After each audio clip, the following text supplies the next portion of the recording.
කොහොමද ඉතින් ඔයාලා හැමෝටම මම මේ සෑහෙන කාලයකට පස්සේ තමයි මේ ආපහු vlog එකක් අරගෙන එන්නේ.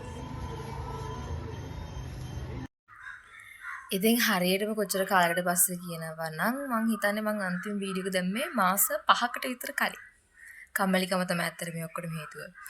ඉතින් මාස 5ක් කියන්නේ අපේ සෙමෙස්ටර් එක ඇත්තටම දැන් ඉවරයි. මං අන්තිම vlog එක දැම්මේ අපේ සෙමෙස්ටර් එක පටන් ගන්නකොටනේ. එතකොට දැන් සෙමෙස්ටර් එක ඉවරයි අපිට එක්සෑම් උත් ඉවරුණා. මේ මාස 5ට ගොඩක් දේවල් වුණා. එක එක ඉවෙන්ට්ස් තිබුණා, වැඩ තිබුණා, ප්‍රසන්ටේෂන් කළා, අසයින්මන්ට් කළා. ඉතින් ඇත්තට මේ සෙමෙස්ටර් එක ඉවරයි. කොහොමද මම මේ vlog එක ගේන්නේ අද? ඊට එක්සෑම් එකේ ලොකු දේවල් නැහැ ඇත්තටම පෙන්නන්න. මොකද එක්සෑම් කරන අතර ඇත්තටම vlog කරන්න තරම් මානසිකත්වයක් නැහැ. ඒ හින්දා එතකොට අද අපි මේ බඩේරිකෝ කන්න ගියපු එක ගත්තාම ඇත්තටම මට මතක නැහැ කවද වෙච්ච දෙයක්ද කියලා. එක්සෑම් එකට කලින් ටිකකට කලින්. ඔව්. ඉතින් මම මේ දෙකම එකතු කරලා අද ඔයාලට vlog එකක් ගෙනාවා. මේක පරණ vlogs edit කරන මගේ මොලේ සීතල වෙලා යන්නේ. ඉතින් එකවමත් එක දවසක මටයි මගේ රූම්මේට්ස්ලාටයි අපිට හිතුණා බඩේරු කන්න ඕනේ කියලා. මේ ජැෆ්න වල අපේ බොයිස් හොස්ටල් එක පැත්තේ තමයි මෙන්න මේ බඩේරු ප්ලේස් එක තියෙන්නේ. අපි මීට කලින් මේකට ගිහින් තිබුණා. ඒත් අපිට ඕන කරා බඩේරුත් අරගෙන ග්‍රවුන්ඩ් එකට යන්න. මේ වෙලාවේ මං හිතන්නේ හවස 4 පහුවලා වගේ ඇති. ඉතින් ඒ වෙලාවට හවසට ග්‍රවුන්ඩ් එකේ ගිහලා ඉඳගෙන පොඩි කයියක් එහෙම දාගෙන ඉන්න තමයි ප්ලෑන් කරගෙන හිටියේ. මට අමතකුණා. ඇත්තට මේකට කලින් අපි චායි බොන්න ගියා. ඔන්න මට දැන් දවස මතක් වෙයිගෙන එනවා මුලින් ඉඳන්. අපි චායි බොන්න ගියා. ඇත්තට මේකේ වීඩියෝස් නැහැ. මොකද මං ඒ වෙලාවේ vlog එකක් කරනවා කියලා හිතන් හිටියේ නැහැ. මට මේ බඩේරු එක දැක්කම තමයි කල්පනා වුනේ. ඒ නිසා ඇත්තටම චායි බීපු විදිහේ වීඩියෝස් නෑ ඔයාලට පෙන්නන්න. දැන් ඔයාලට මේ බඩේරිකු හදන වීඩියෝ ක්ලිප් එක දිහා බලන් ඉඳලා එපා වෙලාද තියෙන්නේ. තව චුට්ටක් කිව්ව මොකද මම මේ කියන්න යන්නේ මේක හදන විදිය ගැන. එහෙම හදන විදිය කියලා මම ඉතින් මේ ලොකුවට දන්නේ නැහැ. ඒ වුණාට මේක පුච්චනවා. ඒකට ඊට පස්සේ බටර් වගේ බටර් ගානවා ඊළඟට තව මොකද 3-5 වගේ දාන්නේ මන්ද. මිරිස් හරි මොන හරි එකතු කරලා හදපු පේස්ට් එකක් වගේ තියෙනවා. කුඩු එකක් ඒක දානවා. කොහොම හරි ඇත්තටම මේ ඒක හරිම රසයි. ඉතින් ඔයාලා ජැෆ්නා එනවා නම් දැන් ජැෆ්නා ඉන්න කට්ටිය ඉන්න යුනිවර්සිටි එකට අනිවාර්යෙන්ම මේක try කරන්න මතක කරන්න එපා. මට මතක විදිහට මේකේ price එක එක බඩේරිකුවක් 150යි. අපි ගත්තා බඩේරිකු. දැන් අපි කොහෙද යන්නේ? ග්‍රවුන්ඩ් එකට. මෙහෙමයි මිත්‍රවරුනි කොණ්ඩනම් පොඩ්ඩක් පිස්සෙක්ගේ වගේ ගණන් ගන්න එපා. මේ හවසලා ඉන්නේ හින්දා මොකක් හරි වැඩක් තිබුණේද? ඇත්තටම මට මතක නැහැ මොකද්ද තිබුණේ කියලා. අපි සාමාන්‍යයෙන් මේ black and white එක official එක ඇඳින්නේ presentation වලට වගේ එක වැඩවලට. එදා presentation එකක් නෙවෙයි මට මොකක් හරි වැඩක් තිබුණේ මට දැන් ඇත්තට මතක නැහැ මොකද්ද තිබුණේ කියලා. අපි දැන් මේ පහු කරගෙන යන්නේ boys hostel එක. දැක්කනේ යකඩ වැඩකුත් උඩින් ගාලා කට්ටිය පණී කියලා. ඉතින් මේ ground එක තියෙන්නේ girls hostel එක පැත්තේ. So show me family, all the blood that I will bleed. I don't know where I belong, I don't know where I went wrong, but I can write a song. මේ බලන්න අපේ bus නවත්තලා තිබ්බ තැන bus නෙවෙයි නේද? අපි ආපු වාහන. මෙන්න මේ හරිය තමයි අපේ මේ වෑන් එක තිබ්බේ මම ඔයාලා එනකම් බැලම හිටියා මේගොල්ලෝ තාවත් නැහැ. මොනවද මන් දන්නේ නැහැ. පරක්කු වෙනවා. ඔන්න අපි ආවා ග්‍රවුන්ඩ් එකට. හරි ඉතින් අර පේන්නේ ඈති.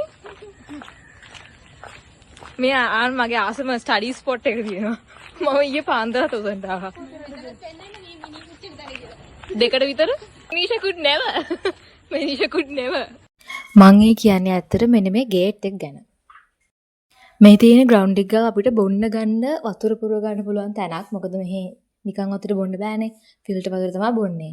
ඒත් ගර්ල්ස් හොස්ටල් එකට නම් එහෙම ඕනේ නැහැ. මොකද මේ අපිට ෆිල්ටර් කරපු වතුර ඇතුලේ තියෙනවා. මම ඔයාලට පෙන්නන්නම් මේක ඉස්සරහට අපි වතුර පුරවන විදිහ. හවසට ග්‍රවුන්ඩ් එකට ඇවිල්ලා යාළුවොත් එක්ක ඉඳගෙන කතා කරගෙන ඉන්න එක ඇත්තටම අසහිතනවා. මේ තමයි මම මගේ යාළුවොත් එක්ක ග්‍රවුන්ඩ් එකට ආපු පළවෙනි පාර. ඊට පස්සේ එතන අපිට ආපු යන්න බැරි වුණා මං හිතන්නේ. ඔව්. ඉතින් මං හිතන්නේ අපි ෆස්ට් ඉයර් එකේ ඉන්නකොට අපි හොස්ටල් එකේ ඉන්න හින්දා මේ chance එකෙන් උපරිම ප්‍රයෝජනය ගන්න. මොකද හොස්ටල් එකේ එහා පැත්තම තමයි ග්‍රවුන්ඩ් එක තියෙන්නේ. අපි බෝඩින් වලට ගියාම අපිට chance එක නැහැ නේ. ඉතින් ඇත්තටම මේ තියෙන්නේ ඇකඩමික්ස් අතරේ ගෙවුන ලස්සන දවස්. ඉතින් මම මේ vlog එක edit කරන්නේ මේ දවස් අතීතයට එකතු වෙලා මාස ගානකට පස්සේ හින්දා මට ඇත්තටම හරිම nostalgic හැඟීමක් දැනෙන්නේ.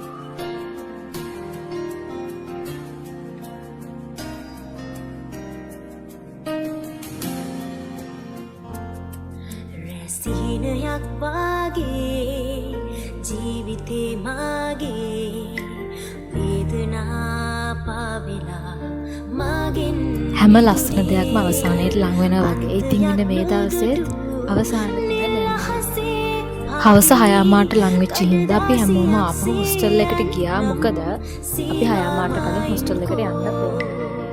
විශේෂ හේතුවක් හින්දා ඊට කලින් ඉන්න වෙන්නේ නැත්තම් හොස්ටල් එකෙන් එකට අවසර ගන්නත් ඕනේ. මේ පේන ලයිට් එක තමයි අර මම කලින් කියපු ගේට් එක ගාව ළමයි පාඩම් කරනකොට එතන ඇවිදවිද පාඩම් කරද්දී ඇත්තට මෙතනට රාත්‍රියේදී ආලෝකයේ සපයන්නේ. ඒ ලයිට් එකේ එළිය නැත්තම් ඉතින් එතන පාඩම් කරලත් ඉවරයි. ඇත්තට ඒකට හේතුව තමයි අපි හැමෝම පාඩම් කරන විදිහ එකිනෙකාට වෙනස්නේ.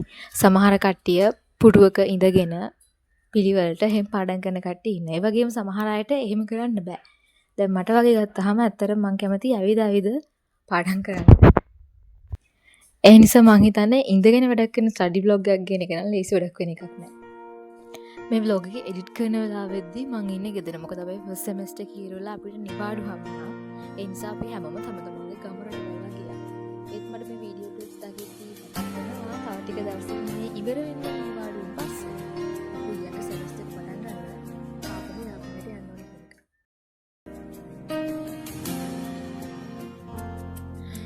සිහිනයක් වාගේ ජීවිතේ මාගේ වේදනා පාවෙලා මාගෙන් මිදුනේ අන්තයක් ජප්නවලදී සාමාන්‍යයෙන් නිකන් ටැප් වතුර බොන්න බෑ. ඒ නිසා අපිට ෆිල්ටර් කරපු වතුර අපේ හොස්ටල් එකේ තියෙනවා. ඉතින් අපේ රූම්ස් වල වතුර ඉවර වෙනකොට අපි ආපහු පල්ලෙහාට ගිහිල්ලා ඒ වතුර ෆිල් කරගෙන එන්න ඕනේ. ඉතින් අපි ඇවිත් ඉන්නේ අන්න එහෙම වතුර පුරව ගන්න. ඔක්කොමලා තියෙන බෝතල් ටික ඔක්කොම අරගෙන එන්න ඕනේ. හරි විනෝදයි කරලා බලන්න ආස හිතේ කියලා තමයි ඉතින් මට කියන්න තියෙන්නේ. මොකද මේ වතුර පුරවන එක නෙවෙයි ලොකුම ප්‍රශ්නේ මේ ටික උස්සගෙන තට්ටු 4ක් උඩට නගිනකොට. මොකද අපේ ඩිපාර්ට්මන්ට් එකේ අපේ ළමයිගේ රූම්ස් තියෙන්නේ උඩම තට්ටුවේ. මෙයින් අපේ හොස්ටල් එකේ හිටපු පූස් පැටියෙක්. මෙයා නම් අතර සෑහෙන හුරුයි. ඒ වුණාට මම ඇත්තට මෙයාව කාලෙකින් දැක්කේ නෑ. එයාට මොකද උනේ කියලා මම තාමත් කල්පනා කරනවා. සමහරට කවුරු හරි අරගෙන ගියත් දන්නේ නැහැ. දැන් ඉන්නවා වෙන පූස් පැටියෙක්. ඒත් අපි යනකොට එයා ඉඳීද දන්නේ නැහැ. එයා නම් ඇත්තටම අත්වලට මිනිස්සුන්ට ඉච්චර හුරු නැහැ. එයා බයට දුවනවා. මේ තියෙන්නේ මම අර කලින් කියපු ස්ටඩි ඒරියාස් වලට අමතරව කට්ටිය පාඩම් කරන තැන. දැන් හොස්ටල් එකේ ඉන්න මම අර සාමාන්‍ය මිනිස්සුන්ට ඉච්චර හුරු නැහැ කියපු පූස් පැටිය තමයි මේ. ඇත්තටම මේ vlog එක මාස ගානකට කලින් එන තිබෙන vlog එකක් හරි විදිහට නම් මොකද මේ අපි එළියට ගිය මේ දවසත් එක්ක අපිට එක්සෑම් ඉවර වුණේ මාර්තු 14 වෙනිදා. ඉතින් අපේ ගොඩක් කට්ටිය එදාම හවස ගෙදර ගියා. අපි නම් ගෙදර ගියේ පහුවෙන්දා. මේ තියෙන්නේ ඒ එක්සෑම් ඉවර වුණ දවසේ හවස මම ගත්ත වීඩියෝ එකක්. එක්සෑම් එක ඉවරුනම නම් මාරම සතුටක් දැනුණා. එහෙනම් ආපහු ඊළඟ සෙමෙස්ටර් එකේ vlog එකකින් හමු